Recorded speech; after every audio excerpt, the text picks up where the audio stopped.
Eu tinha 37 anos quando tudo começou. Ela vivia dizendo que eu não passava tempo suficiente com ela, mas o jeito que me tratava, isso era imperdoável. Ela mentia para mim todos os dias. Mas deixa eu voltar para o começo. Nasci e cresci em Porto Alegre. Trabalhei como socorrista do SAMU por mais de 10 anos. Já vi de tudo, ferimentos a bala em becos escuros, infartos em estações de metrô, crianças agarradas aos pais com os olhos arregalados de medo. A gente aprende a desligar, ou pelo menos a guardar aquilo num canto quieto da mente até o plantão acabar. Isso era algo em que eu era bom, manter a calma, segurar a onda. Eu era aquele cara que você ia querer do lado quando o mundo desabasse. E aí tinha a Camila. Em casa, ela era o oposto do caos que eu enfrentava no trabalho. Tranquila, centrada, afiada daquele jeito que não pedia atenção, mas sempre chamava. Lia mais do que falava, e sabia encher a casa de calor sem precisar dizer muita coisa. 6 anos de casamento, e eu ainda me pegava olhando para ela às vezes, me perguntando como tive tanta sorte. Ela trabalhava com edição de livros, aquele tipo de profissão que cheira a café e papel antigo. Quando eu chegava em casa depois de noites longas,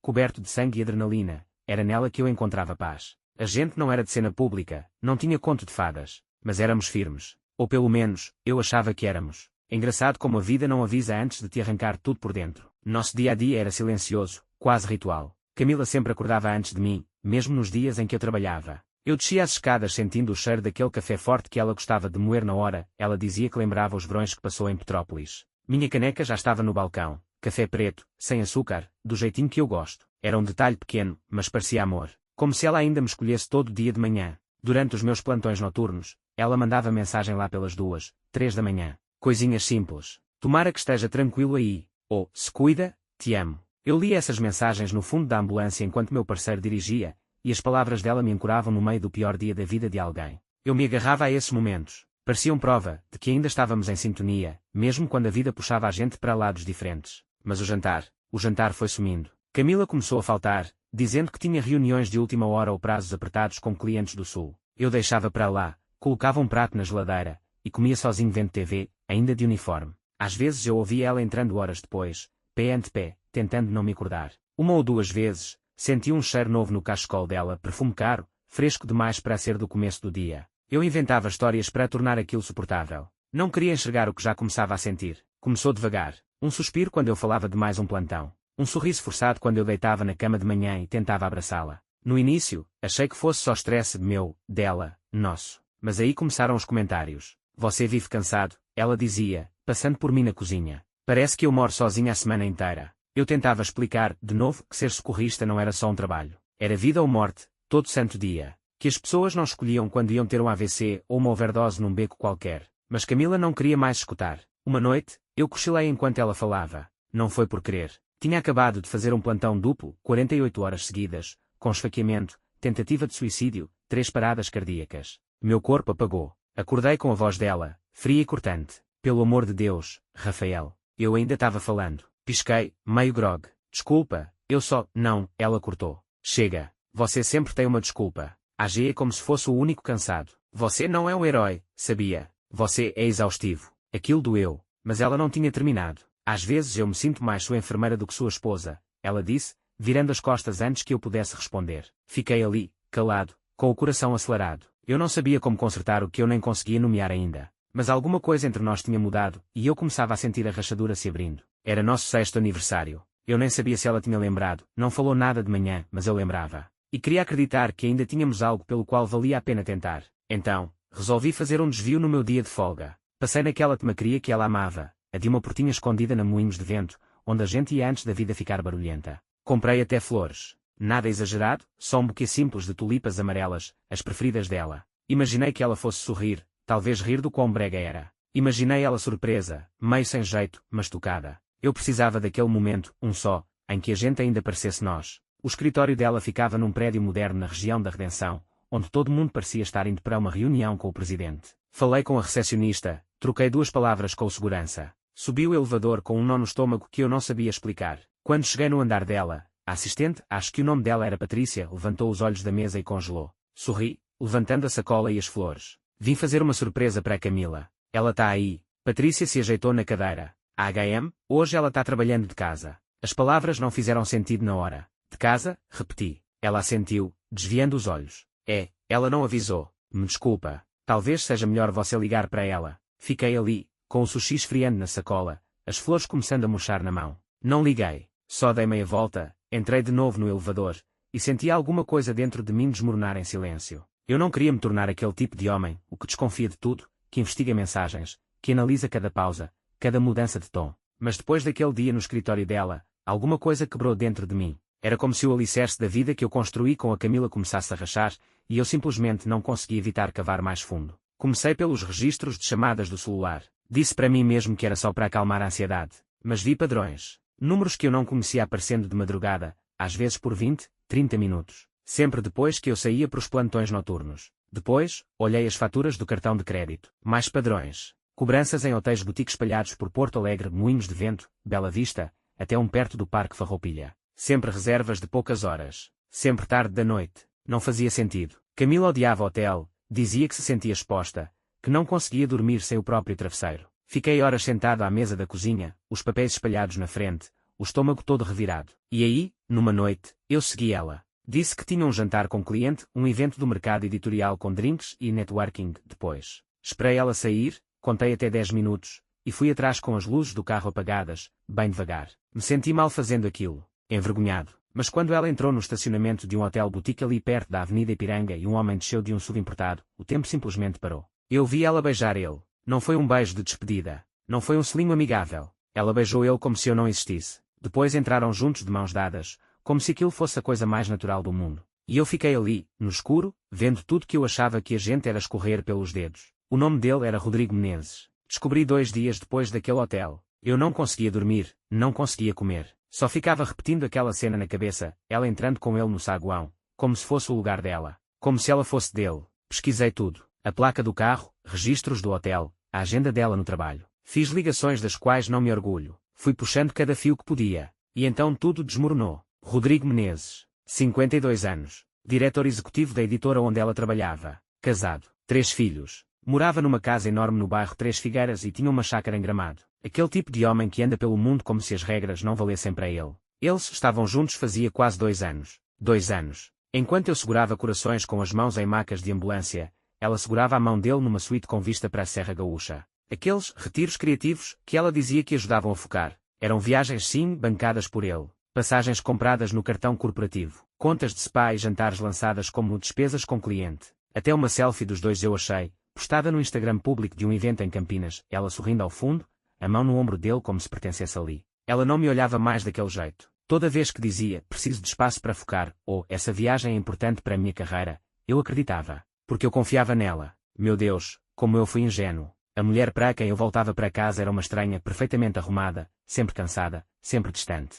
Agora eu sabia porquê. Eu não era mais o porto seguro dela. Eu era a mentira que ela contava para si mesma para conseguir dormir à noite. Esperei até estarmos sozinhos. A casa em silêncio, os pratos do jantar ainda intactos na mesa. Ela chegou tarde, assobiando como se tudo estivesse normal, jogou o cachecol na cadeira, ainda com aquele cheiro leve dele. Eu tinha impresso tudo. As notas dos hotéis, os registros de ligações, a foto dos dois em Campinas, com a mão dela pousada no peito dele, como se fosse ali que ela devia estar. Coloquei tudo em cima da mesa da cozinha. Ela parou quando viu, nem piscou. Quer-me explicar isso aqui? Perguntei, quase num sussurro. Eu tremia. Mas não era de raiva, era o peso da verdade, finalmente dita em voz alta. Ela não se sentou, não negou. Só me olhou como se eu fosse um problema chato que ela não tinha mais tempo para resolver. E então deu um sorriso de canto. Eu me perguntava quanto tempo ia demorar para você descobrir, disse, cruzando os braços. Para ser sincera, tu até aliviada. Aliviada. Senti o peito afundar. Você mentiu para mim por 2 anos, eu disse. Enquanto eu quebrava as costas trabalhando mais de 60 horas por semana para sustentar essa vida, a senhora estava em hotéis com o chefe. Ela inclinou a cabeça. E quer saber, eu cansei de fingir que você era o suficiente. Você é um cara bom, Rafael. Mas só ser bom não paga a vida que eu quero. Eu encarei ela. Então é isso. Eu não fui o bastante. Ela sorriu. Um sorriso quase com pena. Eu precisava de um homem que pudesse realmente prover. E naquele instante, a mulher que eu amei por 6 anos desapareceu. O que ficou ali na minha frente era uma estranha, fria, calculista, que enxergava o amor como moeda, e eu como uma dívida que ela tinha decidido parar de pagar. Depois daquela noite, eu quebrei. Não foi aos gritos, nem num acesso de fúria. Eu só parei. Liguei para o trabalho no dia seguinte dizendo que não podia ir. Depois no outro. E no outro. Falei para o chefe que era uma emergência familiar. Ele não insistiu. Talvez tenha ouvido no tom da minha voz, o vazio. Fui para o quarto de visitas. Peguei um travesseiro, um cobertor e fechei a porta como se estivesse tentando isolar uma infecção. Não conseguia comer, nem dormir. Passava as noites encarando o teto, e os dias encarando a parede. Em uma semana, perdi quase 5 quilos. Quando finalmente vesti meu uniforme de novo, parecia que ele era de outra pessoa. E a Camila? Ela não foi embora. Ficou. Como se nada tivesse acontecido. Como se não tivesse me destroçado e seguido em frente. Preparava café de manhã. Colocava música enquanto se arrumava para trabalhar. Deixava os sapatos ao lado da porta. Continuava-me mandando mensagens, coisas pequenas. Não esquece de regar a planta. Ou, acabou o sabão em pó. Parecia um pesadelo. Como se ela tivesse decidido viver a nova vida dela em cima do cadáver da antiga. Até que, numa noite, ouvi a porta abrir. Risadas. Voz de homem. Olhei pela fresta da cortina do quarto de hóspedes e vi Rodrigo, dentro do meu apartamento, servindo vinho como se fosse dono do lugar. Ela beijou ele, descalça, ali na nossa cozinha. A mesma cozinha onde ela me abraçava quando eu chegava dos plantões. Eu não reagi, não falei. Só fiquei ali, sentado no escuro, engolindo os últimos pedaços de mim. Foi naquela noite que eu entendi, ela não só tinha terminado comigo. Ela queria que eu assistisse. 3 dias depois, a Luana apareceu, sem aviso. Bateu na porta com uma mochila no ombro e aquele olhar determinado que ela tinha desde criança, quando alguém mexia comigo na escola. Eu vou ficar, ela disse. Você está parecendo um fantasma. Eu não discuti. Não tinha forças. Ela lavou a louça que estava acumulando na pia, fez compras, até me obrigou a comer alguma coisa. Não me fez perguntas no início. Só ficou comigo no silêncio, do jeito que só uma irmã sabe fazer. Mas foi na terceira noite dela em casa que tudo mudou. Eu estava no banho, finalmente tentando me sentir humano de novo, quando ela bateu na porta do banheiro. Rafael? Ela disse, a voz baixa.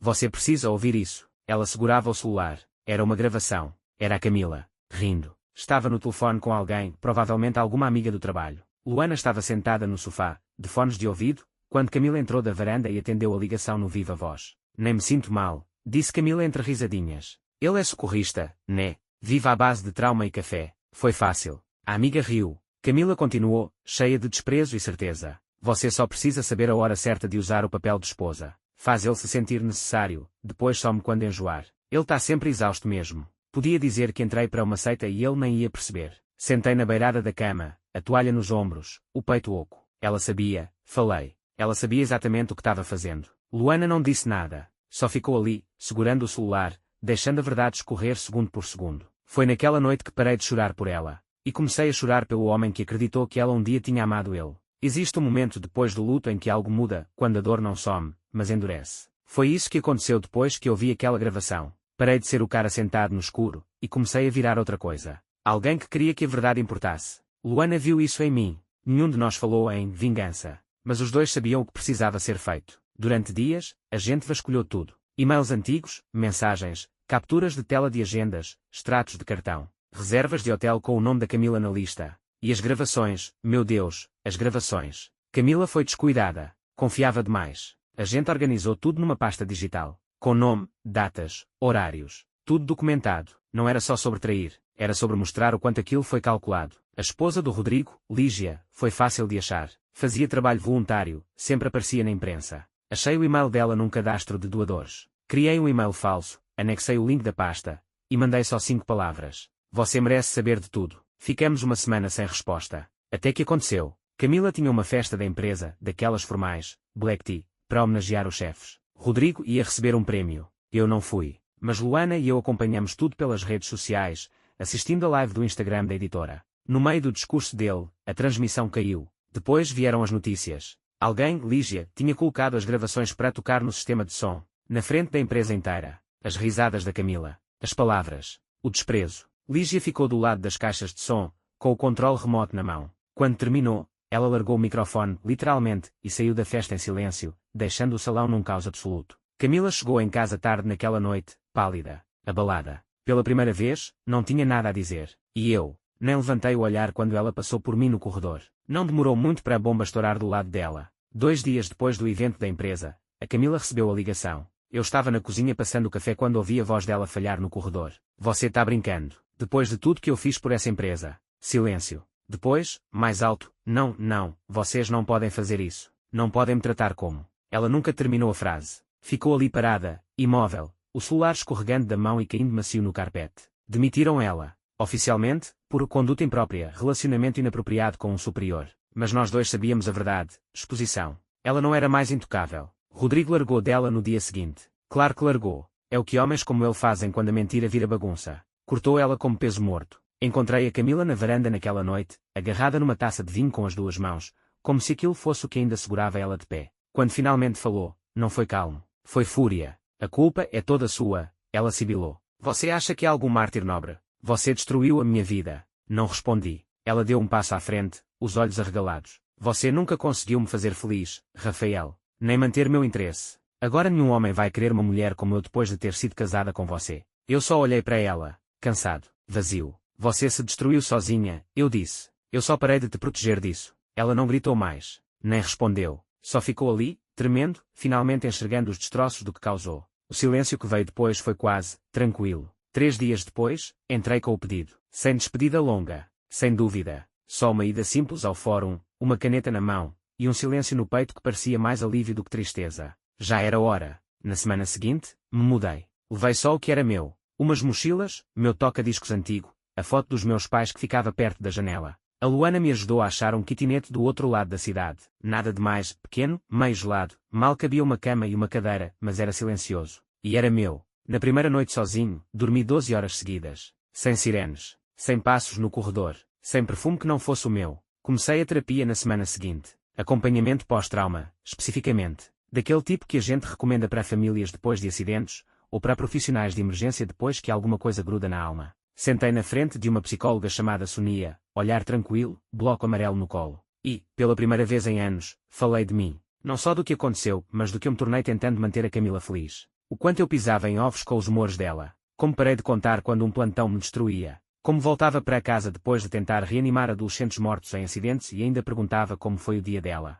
Me encolhi para caber no conforto dela. Nem percebi o quanto fui desaparecendo até começar a ouvir minha própria voz de novo. A vida não se recuperou do dia para a noite. Não teve trilha de superação. Foi devagar, irregular, mas era minha. 3 meses depois da mudança, fui promovido a socorrista líder. O capitão me chamou depois de um plantão e disse: Você passou pelo inferno, Rafael. Mas nunca parou de aparecer. Não soube o que responder, só assenti. Aquilo valeu mais do que qualquer aumento. Foi mais ou menos nessa época que comecei um grupo de apoio. Nada oficial no começo, só eu e 2 colegas do plantão tomando cerveja depois do expediente, falando sobre o estrago que um divórcio deixa para trás. Mas a notícia se espalhou. Mais gente começou a aparecer. Socorristas, bombeiros, até alguns policiais. Homens que passaram anos correndo para o caos dos outros e nunca souberam como lidar com os próprios. A gente não consertava ninguém. A gente ouvia. Falava a verdade. Às vezes, só isso já basta. E sim, eu voltei a sair com alguém. Não era sobre substituir a Camila. Deus me livre. Não queria tapar buraco com pele alheia. Mas eu queria saber se ainda conseguia sentir. Se ainda dava para deixar alguém se aproximar sem me encolher por dentro. Conheci alguém, uma enfermeira chamada Juliana. Gentil. Pé no chão. Fazia perguntas de verdade e não precisava que eu fingisse força para se sentir segura ao meu lado. No primeiro encontro, contei que era divorciado. O rosto dela não mudou. Ainda não estou apaixonado, mas também não tenho mais medo. E por agora, isso já é o bastante. Tinha-se passado quase um ano certinho desde a última vez que eu vi ela. Eu não estava procurando. Tinha entrado numa daquelas lojinhas chiques no centro, o aniversário da Juliana estava chegando, e pensei em surpreender com alguma coisa bonita. Algo suave, atencioso. Algo que eu nunca soube dar para a Camila. Estava no meio da loja quando reparei. Ela estava curvada sobre uma mesa, dobrando de novo umas blusas que alguém tinha bagunçado. O cabelo agora era mais curto, preso atrás das orelhas. Usava um avental preto simples, sem maquiagem, sem joias. O gerente, um garoto que mal devia ter 25 anos, falava alto no caixa, dando instruções sobre a disposição dos produtos e etiquetas de estoque. Camila não respondeu, só assentiu e continuou dobrando. Ela olhou para cima uma vez. Nossos olhos se cruzaram do outro lado da loja. E ela olhou através de mim, não com ódio, nem com vergonha, com nada. Um olhar vazio, como se eu fosse uma lembrança que ela não conseguia lembrar direito. Ela seguiu para a próxima pilha, as mãos ainda delicadas, ainda cuidadosas. Eu não disse nada, não precisava. Não teve confronto final, nem justiça poética gritada num estacionamento. Só o peso oco daquilo que ela perdeu, é daquilo que eu, enfim, tinha soltado. Saí daquela loja sem comprar nada, mas pela primeira vez em anos, me senti livre. Voltei para a calçada, a cidade se movendo ao meu redor como sempre fez. Carros passando, gente rindo nas varandas dos cafés. Uma criança chorando 2 quadras depois. E eu, só mais um homem com as mãos nos bolsos e sem mais nada para carregar. Não olhei de novo pela vitrine. Não havia necessidade. Achei que fosse sentir triunfo, vingança, como se tivesse vencido alguma coisa. Mas o que eu senti foi silêncio. Como se a tempestade tivesse passado e me deixado em pé, enfim, em terra firme. E nesse silêncio, eu encontrei algo melhor que vingança. Gratidão. Não por ela. Nem pela traição. Nem pelas noites em que achei que ia desmoronar naquele quarto de hóspedes. Mas pelo que tudo aquilo me forçou a fazer. Pelo espelho que me colocou na frente. Pela chance de reconstruir, não só a vida, Mas a mim mesmo. Passei tanto tempo preso à ideia de ser o marido dela, o provedor, o porto seguro, que esqueci que eu era mais do que isso. Esqueci que eu existia antes dela, e seguiria existindo depois. O homem que passou por aquela vitrine não era amargo, era livre. Porque a dor, quando você sobrevive a ela, te ensina quem você realmente é. E eu não sou o que ela deixou para trás. Sou o que eu encontrei nos destroços.